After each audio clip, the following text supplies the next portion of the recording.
श्री महालक्ष्मीची ध्यानी घ्यावी अशी ही कहाणी आहे द्वापार युगातली, आपल्या भारतातील सौराष्ट्र देशात घडलेली. तेथे एक राजा राज्य करीत होता. त्याचे नाव भद्रश्रवा. तो शूर होता, दयाळू होता, प्रजादक्ष होता. 4 वेद, 6 शास्त्रे, 18 पुराणे यांचे ज्ञान त्याला होते. अशा त्या राजाच्या राणीचे नाव होते सुरचंद्रिका. राणी रूपाने सुंदर होती, सुलक्षणी होती आणि पतिनिष्ठ होती. त्यांना एकूण 8 अपत्ये होती, 7 पुत्र आणि त्यांच्यानंतर झालेली एक कन्या. राजा राणीने कन्येचे नाव शांबाला ठेवले होते. एकदा देवीच्या मनात आले, आपण राजाच्या राजप्रसादी राहावे. त्याने राजा आणखी सुखी होईल, प्रजेलाही तो आणखी सुख देईल. गरिबाकडे राहिले तर सगळ्या संपत्तीचा तो एकटाच उपभोग घेईल. म्हणून देवीने एका म्हातारीचे रूप घेतले. फाटकी वस्त्रे ल्याली, आधारासाठी काठी घेतली आणि काठी टेकत टेकत ती राणीच्या महालाच्या दाराशी आली. तिला पाहताच एक दासी पुढे आली. तिने म्हातारीला विचारले, कोण ग बाई तू? कुठून आलीस? काय काम काढलंस? तुझं नाव काय, गाव काय, काय हवंय तुला? म्हातारीचं रूप घेतलेली श्री महालक्ष्मी म्हणाली, माझं नाव कमलाबाई, द्वारकेला राहते मी. तुझ्या राणीला भेटायला आलीये. कुठे आहे ती? दासी म्हणाली, राणीसाहेब महालात आहेत. त्यांना सांगायला गेले तर त्या माझ्यावरच रागावतील.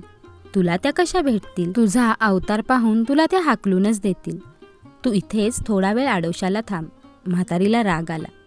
ती संतापून म्हणाली, तुझी राणी गेल्या जन्मी एका वैश्याची पत्नी होती. तो वैश्य फार गरीब होता. त्यावरून त्या दोघांची नेहमी भांडणे होत होती. नवरा तिला मारहाण करी. या त्रासाला कंटाळून एक दिवस ती घर सोडून गेली आणि जंगलात उपाशी तापाशी भटकू लागली. तिची ती अवस्था पाहून मला तिची दया आली. मी तिला ऐश्वर्य, सुख आणि संपत्ती देणाऱ्या श्री महालक्ष्मी व्रताची माहिती सांगितली. त्याचप्रमाणे तिने ते व्रत केले. तिच्या व्रताने तिला महालक्ष्मी प्रसन्न झाली. तिचे दारिद्र्य संपले. तिचे घर, संपत्ती समृद्धीने भरले. तिच्या जीवनात आनंद भरला. मृत्यूनंतर लक्ष्मी व्रत केल्यामुळे ते दोघे पती पत्नी लक्ष्मी लोकात वैभवात राहिले. या जन्मी त्यांचा जन्म राजकुळात झालाय. देवीच्या कृपेने आता ती राणीपदावर बसलीये. म्हातारीचे बोलणे ऐकून दासीच्या मनात जिज्ञासा निर्माण झाली. तिने म्हातारीला पाणी दिले, नमस्कार केला आणि म्हणाली, मला सांगाल ते व्रत? मी करीन ते नेमाने. उतणार नाही, मातणार नाही, घेतला वसा टाकणार नाही. म्हातारीने दासीला लक्ष्मीव्रताची माहिती सांगितली. मग ती उठली व काठी टेकीत निघणार. तेवढ्यात राणी तरातरा महालातून बाहेर आली. फाटक्या वस्त्रातील म्हातारीला पाहताच ती संतापली आणि उर्मटपणे म्हणाली, कोण ग तू थेरडे? इथे कशाला आलीस? जा इथून. तिने पुढे होऊन म्हातारीला घालवून दिले. ती म्हातारी म्हणजे प्रत्यक्ष महालक्ष्मीच होती हे राणीला कळले नाही. राणीचा तो उर्मटपणा पाहून महालक्ष्मीने तिथे न थांबता स्वस्थानी जाण्याचे ठरविले. राणीचा महाल सोडून म्हातारी निघणार तोच एक मुलगी लगबगीने बाहेर आली. ती मुलगी होती राजकन्या शांबाला. तिने येऊन म्हातारीला नमस्कार केला नि कळवळून म्हणाली, आजी रागावू नका. माझी आई चुकली. तिच्यासाठी मला क्षमा करा. मी तुमच्या पाया पडते. राजकन्येचे ते बोलणे ऐकून श्री महालक्ष्मीला तिची दया आली. तिने शांबालेला लक्ष्मीव्रताची माहिती सांगितली. तो दिवस मार्गशीर्ष महिन्यातला पहिला गुरुवार होता. पुढे त्या दासीने लक्ष्मीव्रत केले. तिची स्थिती सुधारली. दासी पण सोडून ती संसार सुखाने करू लागली. राजकन्या शांबालेनेही भक्तिभावाने सांगितल्याप्रमाणे महालक्ष्मी व्रत केले. सगळे नेमधर्म पाळून दर गुरुवारी तिने ते व्रत केले. शेवटच्या गुरुवारी उद्यापन केले. लवकरच शांबालाचा विवाह सिद्धेश्वर नावाच्या राजाच्या मालाधर नावाच्या राजपुत्राशी झाला. तिला राजवैभव मिळाले. लक्ष्मीव्रताच्या प्रभावाने तिचा संसार सुखासमाधानाचा चालू लागला. पण इकडे भद्रश्रवा व राणी सुरचंद्रिका यांना हळूहळू वाईट दिवस यायला लागले. त्यांचे राज्य गेले. त्यांचे सगळे वैभव ऐश्वर्य लयाला गेले. सुरचंद्रिका राणी होती. ती स्थिती आता बदलली. अन्न पाण्यालाही ती महाग झाली. भद्रश्रवाला फार वाईट वाटे. पण तो तरी काय करणार? एक एक दिवस चिंतेने उगवत होता तसाच मावळत होता. एक दिवस भद्रश्रवाला वाटले मुलीकडे जावे, तिला पाहावे आणि 4-8 दिवस तिच्याकडे राहावे. त्याप्रमाणे तो जावयाच्या राज्यात आला. चालून चालून तो खूप दमला होता, म्हणून थोडा वेळ विश्रांती घेण्यासाठी तो एका नदीच्या काठी बसला. राणीची दासी नदीवर येत होती. तिने भद्रश्रवाला ओळखले. दासी धावत महालात गेली. राजाला बातमी सांगितली.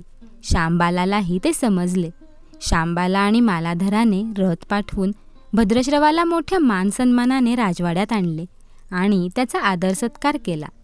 काही दिवस जावयाचा आणि मुलीचा पाहुणचार घेत भद्रश्रवा राजवाड्यात राहिला. आता परत जायचे विचार त्याच्या मनात घोळू लागले. जावयाला त्याने तसे सांगितले. जावयाने संमती दिली. भद्रश्रवा परत जायला निघाला. तेव्हा शांबालेने एक हंडा भरून धन पित्याला दिले. तो हंडा घेऊन भद्रश्रवा घरी आला. मुलीने धनाने भरलेला हंडा दिला आहे हे ऐकून सूरजचंद्रिकेचा आनंद गगनात मावेना. घाईघाईने तिने हंड्यावरचे झाकण काढले. आत पाहते तर काय, हंड्यात धन नव्हतेच, होते फक्त कोळसे. महालक्ष्मीच्या अवकृपेने हंड्यातल्या धनाचे कोळसे झाले होते. चंद्रिकेने कपाळावर हात मारून घेतला. भद्रश्रवा हा चमत्कार पाहून चकित झाला होता. दुःखाचे दिवस संपत नव्हते, दारिद्र्याचे भोग सुटत नव्हते. सूरजचंद्रिकेला एक एक दिवस काढताना जीव मेटाकुटीला येत होता. एक दिवस सूरजचंद्रिकेच्या मनातही लेकीला भेटायची इच्छा निर्माण झाली. त्याप्रमाणे ती लेकीच्या घरी जाण्यासाठी निघाली. तो दिवस मार्गशीर्ष महिन्यातला शेवटचा गुरुवार होता. सूरजचंद्रिका लेकीच्या घरी पोहोचली तेव्हा शांबाला व्रताचे उद्यापन करीत होती. शांबालाने आईकडूनही महालक्ष्मी व्रत करवून घेतले. 4 दिवस मुलीकडे राहून सूरजचंद्रिका परत आपल्या गावात आली. लक्ष्मीव्रत केल्यामुळे काही दिवसातच त्यांना त्यांचे पूर्वीचे वैभव परत मिळाले. राज्यप्राप्ती झाली. पुढे काही दिवसांनी आईवडिलांना भेटण्यासाठी म्हणून शांबाला माहेरी आली. पण बाप भेटायला गेलेला असताना त्याला शांबालेने कोळसा भरलेला हंडा तरी दिला होता, पण आपल्याला मात्र काहीच दिलं नाही. हा राग राणीच्या मनात होता. त्यामुळे शांबालेचे व्हावे तसे स्वागत कुणी केले नाही. राणीने एक प्रकारे तिचा अपमानच केला होता. पण शांबालेला आईचा राग आला नाही. ती पुन्हा आपल्या घरी जाण्यासाठी निघाली. निघताना तिने पूर्वी बापाला दिलेला हंडा परत घेतला. त्यात मीठ भरले व तो हंडा घेऊन ती आपल्या सासरी आली. स्वगृही आल्यावर मालाधराने शांबालेला विचारले, माहेराहून काय आणलंस? शांबालेने बरोबर आणलेल्या हंड्याकडे बोट दाखवले. मालाधराने झाकण काढून आत पाहिले तर हंड्यात मिठाचे खडे. मालाधराने चकित होत पत्नीला विचारले, हे काय? या मिठाचा काय उपयोग? शांबाला म्हणाली, थोडे थांबा म्हणजे कळेलच. त्या दिवशी शांबालाने कुठल्याच पदार्थात मीठ घातले नाही. सगळेच पदार्थ आळणी. मालाधर जेवायला बसल्यावर तिने त्याला सगळे पदार्थ वाढले. सगळे जेवण त्याला आळणी लागले. मग शांबालेने पानात थोडे मीठ वाढले. अन्नपदार्थात ते मिसळताच बेचव अन्नाला चव आली. हा मिठाचा उपयोग. शांबाला पतीला म्हणाली. मालाधरालाही तिचे म्हणणे पटले. थोडक्यात, जे कुणी महालक्ष्मी व्रत श्रद्धेने आणि मनोभावाने करतील त्यांना श्री महालक्ष्मी प्रसन्न होऊन त्यांच्यावर तिची कृपा होईल. पण श्रीमंती आल्यावर सुद्धा माणसाने उतू नये. नित्यनेमाने श्री महालक्ष्मी व्रत करावे. देवीचे मनन चिंतन करावे. म्हणजे देवी सदैव तुमच्या पाठीशी उभी राहील, तुमची मनोकामना पूर्ण करील. महालक्ष्मीची ही कथा कहाणी गुरुवारची सुफळ संपूर्ण. ओम महालक्ष्मी नमः. ओम शांती शांती शांती.